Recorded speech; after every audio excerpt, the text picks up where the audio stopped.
nhân tiện đây mình sẽ chỉ cho các bạn sơ qua về một số hiệu ứng khác về âm thanh.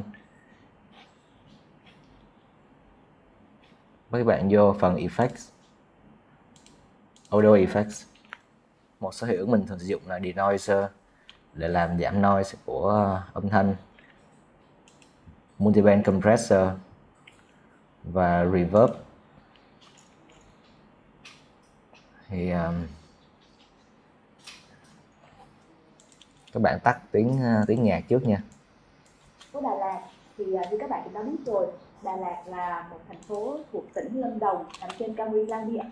Nếu như tiếng phỏng vấn mà các bạn thấy hơi ồn thì các bạn có thể bỏ denoiser vô, nhưng mà ở đây thì nó không, hầu như là tiếng rất là ổn, cho nên mình nghĩ là mình không cần cái hiệu ứng gì đó. Thì mình cũng giới thiệu qua cái hiệu ứng đó luôn. Denoiser, Effect Control. Ở đây các bạn click vô Edit, mở rộng cửa sổ nó lên.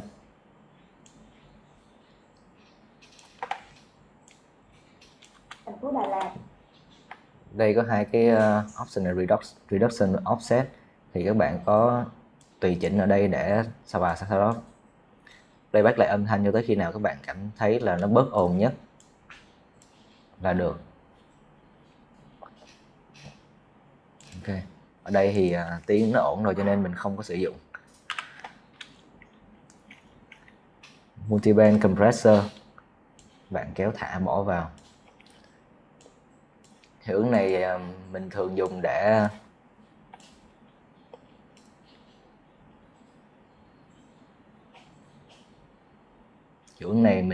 bóp méo tiếng âm, để bóp méo tiếng. Sao ta? Multiband Compressor.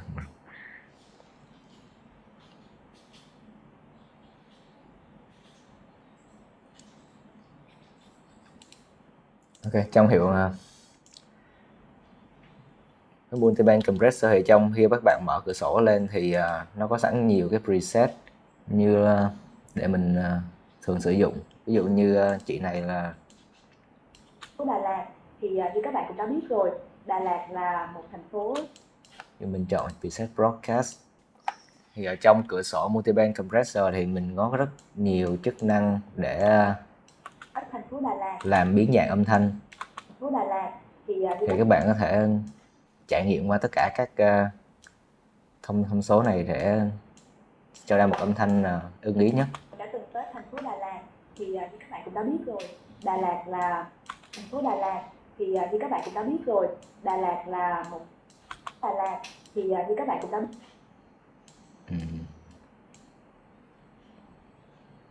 Mình tăng bass của Từng tới thành phố Đà Lạt thì như các bạn cũng đã biết rồi, Đà Lạt là lên chút xíu.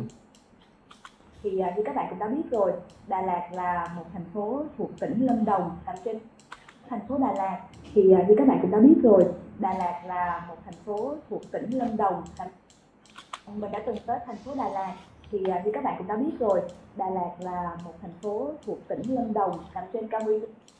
Tới thành phố Đà Lạt thì như các bạn cũng đã biết rồi, Đà Lạt là một thành phố thuộc tỉnh Lâm Đồng nằm trên cao nguyên Đà Lạt thì như các bạn cũng đã biết rồi, Đà Lạt là như các bạn cũng đã biết rồi, thành phố Đà Lạt thì như các bạn cũng đã biết rồi, Đà Lạt là một thành phố. Ok, khi mà các bạn đã trải nghiệm qua tất cả các thông số và các nút ở đây thì nhớ con nghe lại cái sub code và sau khi chỉnh sửa xem nó có tốt hơn không. Tới thành phố Đà Lạt thì đây là sub đã gốc biết rồi, Đà Lạt là một thành phố thuộc tỉnh Lâm Đồng. Và đây là clip và đây là sub âm thanh mình đã chỉnh sửa nhanh qua. Đã từng tới thành phố Đà Lạt thì như các bạn cũng đã biết rồi, Đà Lạt là một thành phố thuộc tỉnh Lâm Đồng. Ok. Tiếng bass nó hơi cao chút xíu, mình giảm nó xuống. Thành phố Đà Lạt thì như các bạn cũng đã biết rồi, Đà Lạt là một thành phố thuộc tỉnh. Ok. Khi mà các bạn nghe được vừa tai rồi á thì mình copy Multiband Compressor qua tất cả các file âm thanh còn lại. Okay. Mình nghe lại từ đầu nhé, xem. Thì như các bạn cũng đã biết rồi, Đà Lạt là một thành phố thuộc tỉnh Lâm Đồng, nằm trên cao nguyên Lang Biang và có độ cao so với mực nước biển là 1.500 m, cho nên là khí hậu ở nơi đây rất là trong lành và mát mẻ. Đó là lý do tại sao mà mình tương đối ổn. Ok, và hiệu ứng cuối cùng mình hay sử dụng là hiệu ứng reverb. Các bạn bỏ thử vô video nha, phải bỏ vô file âm thanh nha. Tắt cái này đi, edit. Thì ở đây trong trường hợp này mình không xài reverb, nhưng mà mình Đà Lạt chỉ sơ qua. tới thành phố Đà Lạt, Các bạn thử tăng giảm một số cái. Thành phố Đà Lạt thì như các bạn cũng đã biết rồi, Đà Lạt là một thành phố. Hiệu ứng này chủ yếu là sẽ tạo độ vang của âm thanh, tùy theo sở thích của các bạn, mới có thể tăng giảm tùy thích. Nhưng mà nghĩ là mình nghĩ trong trường hợp này mình không cần đâu. Các bạn đã biết rồi, Đà Lạt là một thành phố thuộc tỉnh. Ok. Các bạn hãy thử trải nghiệm qua tất cả các nút, các thông số ở đây nha. Ở trong trường hợp này thì mình không sử dụng reverb, cho nên mình delete đi. Mình chỉ sử dụng multiband compressor là đủ rồi.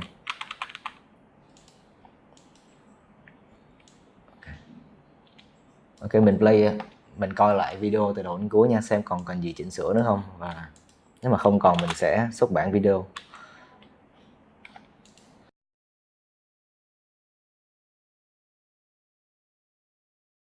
Chào các bạn, mình đã từng tới thành phố Đà Lạt. Thì như các bạn cũng đã biết rồi, Đà Lạt là một thành phố thuộc tỉnh Lâm Đồng, nằm trên cao nguyên Lang Biang và có độ cao so với mực nước biển là 1.500 m, cho nên là khí hậu ở nơi đây rất là trong lành và mát mẻ. Đó là lý do tại sao mà mình cũng rất là thích tới Đà Lạt, và mình đã tới Đà Lạt có lẽ là phải mười mấy lần rồi. Về con người ở Đà Lạt thì mình cảm nhận được rằng là những con người ở đây họ rất là thân thiện. Những du khách tới đây thì thí dụ như mà không biết đường hay gì đó thì họ sẽ hướng dẫn rất là cụ thể, rồi còn rất là tận tình chỉ dẫn cho mình nữa. Còn về những địa danh mà các bạn có thể tham quan tại thành phố Đà Lạt thì với mình là mình lại thích nhất đó chính là đỉnh Lang Biang. Khi mà leo Lang Biang đó, cảm giác mình rất là thích khi mà đi giữa những cái con đường mà hai bên nó đều là đường thông, và cái cảm giác mà cái không khí nó lùa từ trên xuống, từ những ngọn đồi xuống đó, thì rất là sảng khoái. Với những bạn nào mà đã từng xem những bộ phim điện ảnh thì chắc hẳn sẽ không thể không biết đến trường cao đẳng sư phạm Đà Lạt. Đây là một trong những bối cảnh ưa thích của khá là nhiều phim, và nếu như các bạn có tham quan tại đây thì các bạn hãy nên đến sau 4 giờ chiều, bởi vì trước giờ đó thì học sinh sinh viên vẫn còn đang học, cho nên là trường sẽ không thể cho tham quan được. Và ngoài ra còn có rất nhiều địa điểm tại Đà Lạt mà các bạn một lần đến rồi chắc hẳn sẽ không thể nào quên được. Hãy đến Đà Lạt và thử cảm nhận nhé.